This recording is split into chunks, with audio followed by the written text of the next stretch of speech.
Oi gente, tudo bem? Então, nesse vídeo eu vou falar com vocês sobre o conteúdo de história da V2, né? Que é o reinado de Dom Pedro II, que aconteceu em 1840 a 1889. Conteúdo assim, tem bastante coisa, mas eu acho que vai ser tranquilo, né? Eu vou falar aqui mais ou menos de acordo com a ordem cronológica, os conteúdos que o Paiva passou na aula, que ele falou assim que ia cair na V2, que eu anotei tudo bonitinho, e eu vou falar de acordo com a ordem que o livro dá. Então, a primeira coisa que o livro dá é sobre a Lei Saraiva, mas eu vou pular um pouco ela e falar sobre a revolta em Pernambuco. Que eu acho que todo mundo sabe que nessa época, assim, o Pernambuco, ele foi um estado cheio de revoltas. Ai, Ana, não tô sabendo disso. Então, no bimestre passado a gente falou isso, porque foi lá que aconteceu a Confederação do Equador e a revolta pernambucana. Então, Pernambuco já era conhecido por ter revoltas. E a revolta em Pernambuco, que deixou marcado e que ele falou que vai cair na prova, é a revolta praieira. Mas antes, vamos explicar o contexto de como isso tudo aconteceu. Lembrando, todo mundo acho que sabe que nessa época, né, do reinado de Dom Pedro II, tava, até no reinado de Dom Pedro I, tava reinando ali o quê? Tava aquela balança sobre o Partido Conservador e o Partido Liberal. Então, tipo, tava aquela coisa balanceada. Mas a mesma forma. Balanceada, mais ou menos, né? Mas tava essa briga aí entre esses dois partidos. Mas aí, como desde o primeiro reinado, do reinado de Dom Pedro I, os pernambucanos continuaram defendendo o liberalismo. Então, na Revolta Praieira, eles estavam defendendo o liberalismo. E aí o que acontece? Em Pernambuco, os liberais eles tinham um jornal chamado Diário Novo, conhecido como Partido da Praia, que é aí que vem o nome, que ele acontecia na Rua da Praia. Por isso o nome Revolta Praieira. Havia uma grande desigualdade social naquela época, então eles estavam lutando com isso, eles botavam a opinião deles dentro do jornal e eles defendiam os seguintes discursos: voto livre para toda a população, liberdade de expressão, reformas sociais, extinção do poder moderador e reforma do judiciário. Mas eu quero deixar uma coisa bem clara, que o livro mesmo pontua, que ele pontuou lá no finalzinho do texto, mas eu acho que é legal a gente pontuar isso aqui desde já, o mais rápido possível. Que é muito importante destacar que apesar do movimento ter sido conduzido por liberais, nem todos eram favoráveis à proclamação da República e, além disso, não se discutiu a abolição da escravidão. Então, apesar deles serem defenderem, eles terem princípios liberais, muitos deles não apoiavam a proclamação da República e aí não era nem discutido sobre a questão racial, né, da abolição da escravatura. Então, naquela época, havia também manifestações favoráveis a ideais da República Socialistas. Porém, contudo, não era a que a gente conhece, que é a de Karl Marx, né? Era de autores franceses como Profondo e Fourier, alguma coisa assim, não sei falar esses nomes, mas foram escritores franceses, autores franceses sobre o socialismo. Ainda não era a ideia de Karl Marx, porque Karl Marx ainda não era conhecido na Europa, né? Porque esses movimentos socialistas que estavam tendo era graças à Europa que estava tendo esses movimentos. Porém, o Karl Marx ainda não era famoso porque ele ainda, quando foi publicado, no mesmo ano que foi publicado o conhecimento, quando as ideias de Karl Marx ainda não eram amplamente conhecidas, e nem mesmo na Europa, pois foi em 1848, no mesmo ano do movimento de Pernambuco, que o Manifesto Comunista foi republicado no Velho Mundo. Aí, em outubro de 1847, um pouquinho mais para trás, o governo central nomeou um político conservador como presidente da província. Aí os grupos sociais ligados ao Partido dos Liberalistas ficaram revoltados com aquilo e eles falaram aqui, ó, não queremos isso. Não queremos isso. E começaram a revolta. E aí, a revolta, né, começou a promover. Os praieiros decidiram atacar Recife com cerca de 2.500 homens no dia 7 de novembro. o movimento se espalhou pelo interior, alcançando grupos populares que também se dirigiam ao Recife em 1949. Contudo, com o apoio do governo central e as tropas da Paraíba, do Ceará e da Bahia, os praieiros foram derrotados. Como a maioria das vezes das revoltas, né? Eles lutam por algo, o governo chega e acaba com todo mundo, acaba com a graça de todos. E aí os líderes foram. Isso tudo em 1850, tá? Aí os líderes foram aprisionados e os líderes foram todos aprisionados. E aí que aí o livro vem e comenta sobre a questão de alguns deles não quererem a proclamação da República e muito menos discutir sobre a abolição da escravidão. Então, tecnicamente, resumindo a ópera, né, o movimento praieiro, a revolta praieira, aconteceu em 1847, em Pernambuco, por causa de um jornal guiado por liberalistas.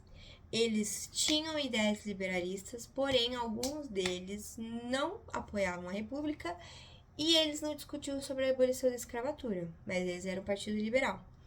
E com acontecimentos do conservadorismo, eles resolveram se revoltar, mas não deu certo, né? Apesar deles terem tido uma grande influência em Pernambuco, a galera da Bahia, de Pernambuco e do Ceará e o governo acabou com a graça de todo mundo. Então, essa é a revolta praieira. Agora eu vou falar sobre a Lei Saraiva. Ana, o que foi essa tal de Lei Saraiva? Vou explicar pra vocês. Eu acho que a gente já sabe que desde aquela época as coisas eram muito limitadas a pessoas, a padrões sociais. Então, o que acontece? Naquela época só podia votar homens, caramba, 4 e uma coisa que era algo deixado claro, que só podia votar quem tinha um pataco, entendeu? Quem tinha o din-din. Se você não tinha din-din, você não podia votar. Mas, porém, contudo, todavia, instauraram a Lei Saraiva, que ela é nada mais, nada menos que era proibir as pessoas analfabetas. E muita gente que era riquíssima, que tinha fazendas enormes, não sabia ler. Loucura isso, né? Não sabia ler nem um pouco. Que eles não tinham, muita gente não tinha acesso a isso, apesar de ter o dinheiro, tá? Os caramba 4 não sabia ler. E 3% naquela época, antes da Lei Saraiva, 3% da população podia votar. Depois que estabeleceram essa Lei Saraiva de que os desalfabetizados não podiam votar, gente que não sabia ler nem escrever não podia votar, diminuiu para 0,8% da população do Brasil podia votar. E essa lei, por incrível que pareça, ficou viva, ficou funcionando até 1985. Sim, 1985, há 40, exatamente 40 anos atrás, essa lei ainda estava em vigor. Porém, tiraram essa lei, né? Essa lei Saraiva, em 1885, assim os analfabetos podiam votar. E a primeira eleição foi para os prefeitos foram para os prefeitos de capitais de estados. No caso, acho que governadores, né? Mas é assim que está sendo citado aqui no livro. Então, a Lei Saraiva, ela não é algo muito complexo, ela é algo bem simples, onde os não alfabetizados não podiam votar. E essa lei ficou em vigor, por muito tempo. Então, vamos para o próximo tópico. O próximo tópico é o crescimento industrial, que tá na página 43 para quem quiser acompanhar. Página 43, crescimento industrial. Aqui vai falar sobre muitos tópicos importantes, que eu acho que a gente pode conversar aqui. O Paiva também falou que talvez ia cair na prova, que, exemplo, tem aqui a Lei Eusébio de Queiroz e também a história, tecnicamente, do Barão de Mauá, que eu acho que todo mundo sabe minimamente quem foi o Barão de Mauá, né? Então vamos lá, vamos conversar sobre o crescimento industrial do Brasil. No início, a economia do Brasil, era ruinzinha, todo mundo sabe, né? Acabou de sair de uma colônia, né? Era uma coisa meio triste. Tinha acabado de sair, o rei, né, tinha acabado de fugir. os caramba quatro, o Brasil estava numa situação bem precária na questão econômica. E aí, em 1844, o governador determinou uma chamada Tarifa de Alves Branco, que elevou a taxa de importação de 30% até mesmo 60% no caso de alguns produtos, e era uma média protecionista que favorecia a produção nacional. A indústria brasileira, ela também se favoreceu com o algodão, incentivando a indústria têxtil, né, que é a de tecido, e que depois o algodão se tornou uma das maiores, uma das produções mais importantes do Brasil, né? Que o algodão era até chamado de ouro branco. E isso depois do Brasil ter passado, né? Em 1844 que isso tudo aconteceu. Antes disso, o Brasil estava passando por situações muito precárias. Por que, Ana Júlia, o Brasil estava passando por situações muito precárias? Lembra que a Inglaterra, lá no início do lá no finalzinho do segundo bimestre, na AV2, a Inglaterra tinha ajudado o Brasil que estava passando por momentos de necessidade? Então, eles precisavam pagar todas essas questões pagar toda a dívida que eles tinham com a Inglaterra. E aí eles estavam favorecendo muito o mercado inglês e desfavorecendo o mercado brasileiro.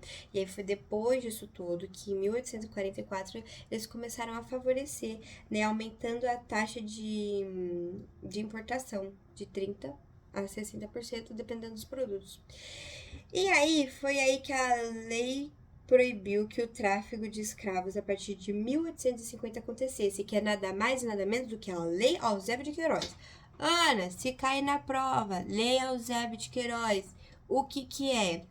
A proibição do tráfico de escravos, tráfego e tráfico também de escravos, né, em 1850. Estão decorando? 1850 parou de rodar os navios negreiros. O nome da lei, né, Lei Eusébio de Queiroz, foi... o nome dessa lei era uma referência ao Ministério da Justiça da época. Os recursos utilizados na compra e venda de escravos passaram gradualmente a serem usados neste novo setor, que representava uma modernização na economia brasileira. Então, essa lei também ajuda na economia e na industrialização do Brasil, a Lei Eusébio de Queiroz. Então, ela só não foi importante para parar a movimentação de escravos, mas também como promoveu a indústria brasileira. Aí, por causa disso, depois de um tempinho depois, a acumulação de capitais, né, principalmente no Sudeste, que começou a ter uma crescente do café, né, que começou a crescer ali a produção de café, que daqui a pouco a gente vai falar sobre isso, entender melhor como funcionou a questão da cafeicultura. Foi por causa disso que eles precisavam de uma locomoção melhor, que eles estavam tendo muita dificuldade para locomover os produtos. Que aqui até fala que os núcleos urbanos do crescimento, principalmente no Sudeste, essa situação também estimulou a vinda de imigrantes, muitos dos quais trabalhavam na indústria. A acumulação de capitais provenientes da cafeicultura colaborou para o investimento de ferrovias, bancos comerciais e indústria na segunda metade do século XIX. Aí que a gente entra com quem? Um queridíssimo chamado Irineu Evangelista de Souza. Quem é esse Irineu, Ana Júlia? Esse Irineu não é aquele lá de você não sabe nem eu. Não, todo mundo sabe. É nada mais nada menos do que Barão de Mauá. Sim, é o nosso queridíssimo Barão de Mauá, que começou ali com as ferrovias. Foi ele que trouxe essas ferrovias para o Brasil. E aqui no livro conta um pouquinho, resumidamente, a história dele. Então, vou ler aqui um pouquinho para vocês. Aqui, ó. Quando jovem, Mauá começou a trabalhar numa empresa importadora inglesa. Aos 33 anos, comprou uma pequena fundição de ferro que rapidamente prosperou seus recursos. Foram aplicados na construção de navios e ferrovias e no serviço de iluminação e gás da cidade do Rio de Janeiro. constituindo também a primeira ferrovia brasileira no na Estrada do Ferro de Dom Pedro II, inaugurada em 1854 no Rio de Janeiro, inicialmente com apenas 14,5 km no Porto de Mauá, à raiz da Serra Rio de Janeiro. E aí, a partir daí, ele investiu, Barão de Mauá, ele investiu na ferrovia por causa dos estudos que ele teve fora, ele acabou investindo na ferrovia e foi ele que trouxe essa praticidade. Mas aí aqui, ó, continua aqui, ó, investiu na atividade bancária e nos transportes de diversas províncias, atingindo também outros países. No entanto, o investimento de risco e perda de favores do governo levaram Mauá ao declínio em 1875. Então, você vê, o Brasil estava ali crescendo, resumo da ópera dessa aqui. O Brasil estava crescendo industrialmente, pagou as dívidas mais ou menos que ele tinha ali com a Inglaterra, começaram a investir na exportação dos nossos produtos, valorizando o produto nacional. Depois que criou a Lei Eusébio de Queiroz, que foi para parar, né, a movimentação do tráfico de pessoas escravas, né, dos escravizados, eles começaram a investir num setor diferente, onde começou, que também impulsionou, né, o crescimento da indústria. E aí, por causa da cafeicultura, que também começou a crescer, que vocês vão entender o que a cafeicultura começou a crescer, que eu vou explicar para vocês, apareceu o Barão de Mauá, com a primeira ferrovia brasileira, lá no Rio de Janeiro. Entenderam? Pegaram a visão? Vamos ter que ir para a segunda parte do vídeo.